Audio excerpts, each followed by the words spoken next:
మా అమ్మ నాన్నకి ఫ్లైట్ ఎక్కాలనే కోరిక చాలా ఉండేది. ఇది మా రిటర్న్ జర్నీ. సో వాళ్ళు ఫ్రీ అయిపోయి మంచిగా వాళ్ళే సెల్ఫీలు తీసుకుంటూ ఎంజాయ్ చేస్తున్నారు.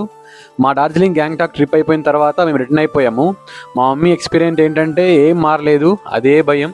మా అనూచి గట్టిగా పట్టుకుంటుంది, శివయ్య శివయ్య అని చెప్పి జపం చేసుకుంటూ కూర్చుంటుంది. మా డాడీ అయితే వెళ్ళేటప్పుడు ఎలా ఫ్రీగా ఉన్నారో వచ్చేటప్పుడు కూడా అంతే ఫ్రీగా ఉన్నారు. సో ఆయన అయితే ఈ ట్రిప్ని అందరికంటే ఎక్కువగా ఎంజాయ్ చేస్తున్నారు, ఈ ఫ్లైట్ జర్నీని. మా మమ్మీ వెళ్ళేటప్పుడు బయట చూసే అవకాశం రాలేదు, ఇప్పుడు బయట విండోలో నుంచి చూసింది. సో చాలా షాకింగ్గా అనిపిస్తుంది, ఎందుకంటే వ్యూ చాలా బాగుంటుంది కదా. సో మా చిట్టి తల్లి కూడా వ్యూని మంచిగా ఎంజాయ్ చేసింది. సో నేను ఎంటెక్లో ఉన్నప్పుడు చాలా ఫీల్ అయ్యేవాడిని, మా డాడీ మమ్మీ ముసలు అయిపోతున్నారు, ఏం ఎంజాయ్ చేయట్లేదు, కష్టపడిపోతున్నారు అని ఫీల్ అయిపోయేవాడిని. సో ఇప్పుడైతే వాళ్ళు మంచిగా ఎంజాయ్ చేస్తున్నారు. సో నేను కూడా చాలా హ్యాపీగా ఉన్నాను.